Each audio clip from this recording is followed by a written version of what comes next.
जय जय जय गिरवर राज किशोरी राज किशोरी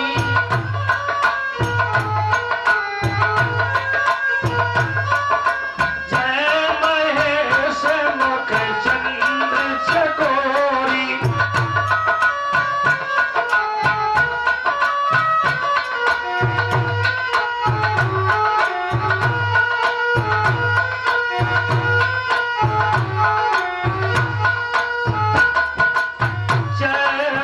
बदन खलानन माता और जगत जनन तामिन दुतदाता बिन प्रेम बस आहा भाई भवानी और खसी मार मूरत मुस्कान क्या आशीर्वाद दिया बोले सुन सी सत्य आशीष हमारी और पूजई मन काम न तुम्हारा बोली अचल रहे अह बात तुम्हारा और जब लग गंगे यमन जलधारा बोलो गोविंद भगवान की ये वरदान माता जानकी को प्राप्त हो सखियों के साथ दरबार से निकलकर महलों में जा रही है तो राम का दर्शन जानकी ने और जानकी का दर्शन राम जी ने जब पाया गुरु की सेवा में समर्पित कर दिए इन्होंने और जानकी जी महलों में पहुंची देशांतर के राजा महाराजा उपस्थित हो गए सब मंचन ते मंच एक सुंदर सुखद विशाल सोगायमान हो रहे हैं दोनों भैया देशांतर के राजा महाराजा आ गए। अब जनक जी की सूचनाएं क्या है भाव देखना बड़ा भाव सुंदर है सोई पुरार को दंड कठोरा समान आय जो तोरा त्रिभुवन जय समेत बयते ही अब नहीं विचार पर हटते ये महाराज की आज्ञा है कि जो कोई धनुष का खंडन करेगा उसी के साथ मेरी बेटी जानकी का पाणी ग्रहण होगा। अभी क्या है चमक धमक आहा हा देखा होगा रामलीला में कि बड़े बड़े मोटे मोटे तोंद वाले राजा विवाह की आश लेकर के जो आए हैं यहाँ तक लिख दिया है कि 100 योद्धा एक साथ लगे लेकिन भैया दिन भर घूम न सके छोड़ा ही। जनक जी ने जब देखा तो खिलानी हो गई बोले पृथ्वी माता से पैदा हुई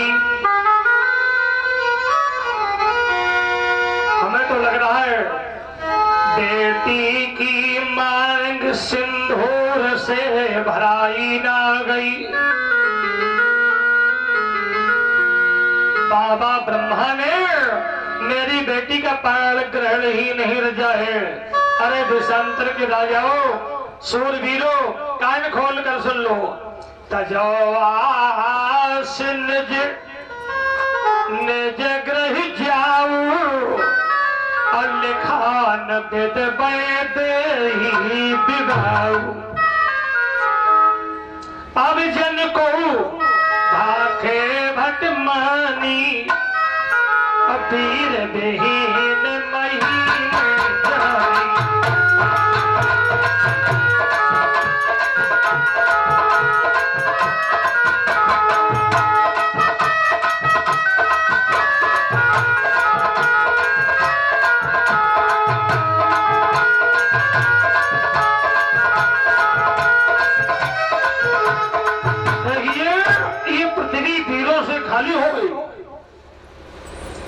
दरबार में मर्यादा पुरुषोत्तम राम छोटे भैया लक्ष्मण बैठे थे, खड़े हो गए।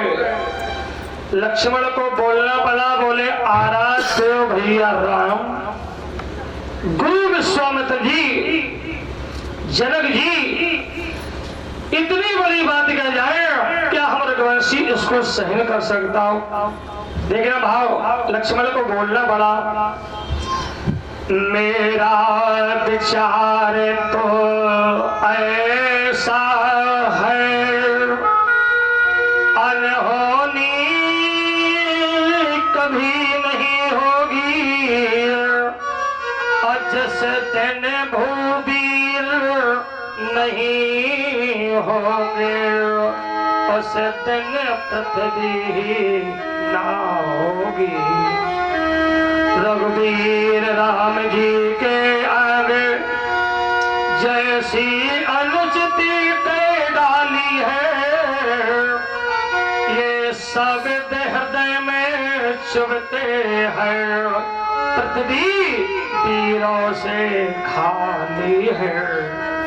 सुनो राम रघुवंश में, अरे रघुनंदन रघुवीर, और इन अपमानों ने किया, अरे मुझको आज अधीर, मेरा स्वभाव तो ऐसा है, तौहीन न मुझे गंवारा है, ऐ कृपा गुरु के चरणों की, अरे बल प्रताप तुम्हारा है। अभिमान त्याग कर कहता हूँ, अगर हुक्म तुम्हारा पाऊं मैं, तो सड़ा धनुष ही चीज ही क्या, सारा ब्रह्मांड उठाऊं मैं, जल को थल में, धन को नभ में, ले जाऊं तार सितारों में, ले जाऊं तार सितारों में, ले जाऊं तार सितारों में। इतना तो हमारी काली उंगली में दम है। सन्नाटा छाया हुआ था, इशारा देकर प्रभु ने लक्ष्मण को बिठाया, बैठ गए। अब विश्वामित्र सब है शुभ जानी, अब बोले अत स्नेह में भवानी। शुभ घड़ी देखी गुरु जी ने, मंगल घड़ी देखते ही गुरु जी आदेश करते हैं, उठो राम भंजो घोषाबू, राम हो राम हो राम राम।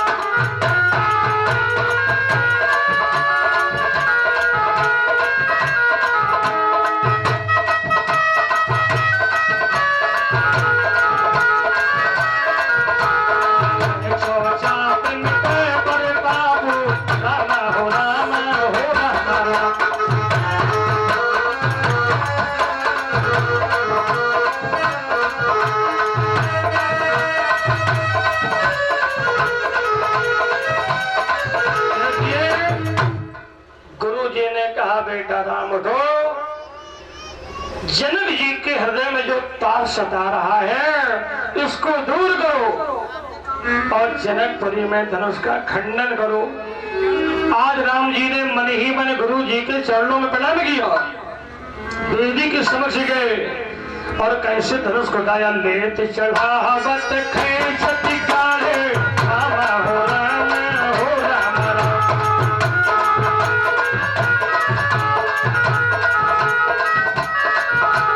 काहू न लखा देख सब ठारे, राम हो राम राम।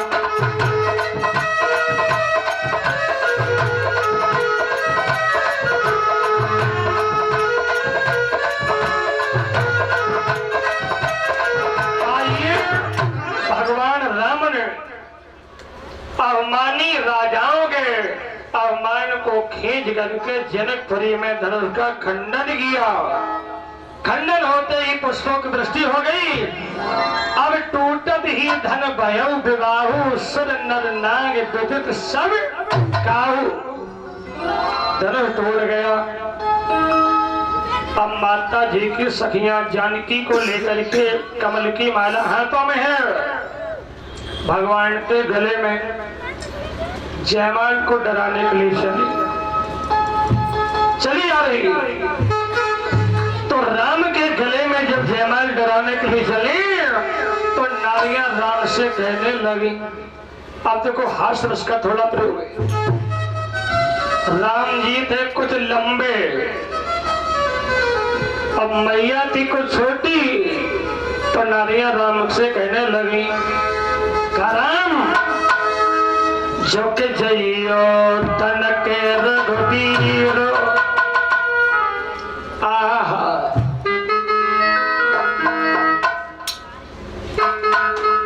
क्या कर रही है? जो के जइयो तन के रघुवीर, अभी तो लली छोटी है। जो के जइयो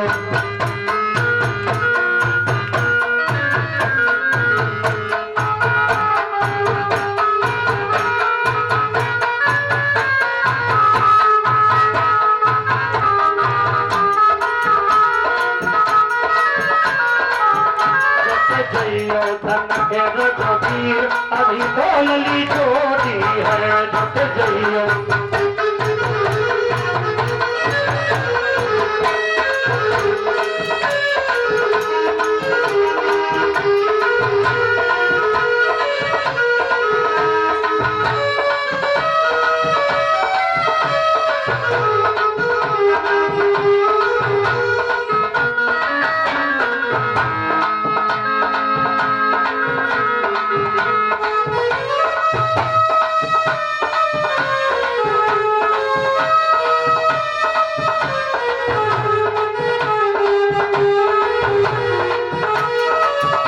जइयो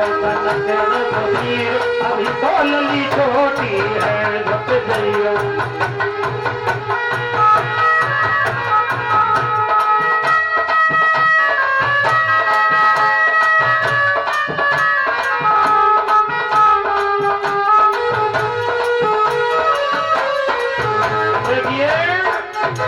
ये नारियों ने कहा, राम नीचे झुक जाओ, विचार करो कि भैया राम ने सोचा कि नारियां कहती क्या कि राम नीचे झुक जाओ। अरे भैया कोई ससुरालों में जाए कि नीचे को झुक जाए, सास को झुको जाए या सरहज को झुको जाए या ससुर को झुको जाए या स्वयं देवी जी को झुको जाए। देखो नारियों का मतलब एक ही था कि भगवान राम एक बार अपने मुख से सिर बोल जाए। तो बुलाना अगर किसी को तो उसकी बड़ाई करो। देखो एक मूल मंत्र याद आ गया।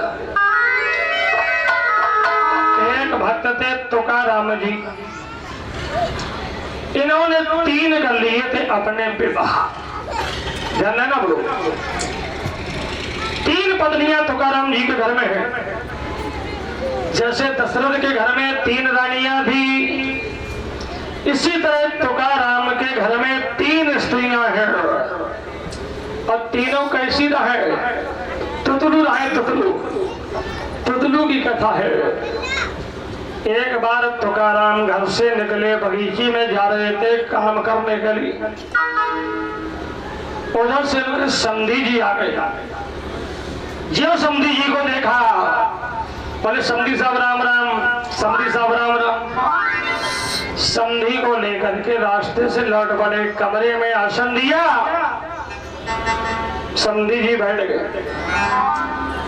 अब तुकाराम अंदर गए, तीनों देवियों से कहा, देवी हमारे समधी जी आए हैं, जरा जलपान निकालिए, जलपान करा दूंगा।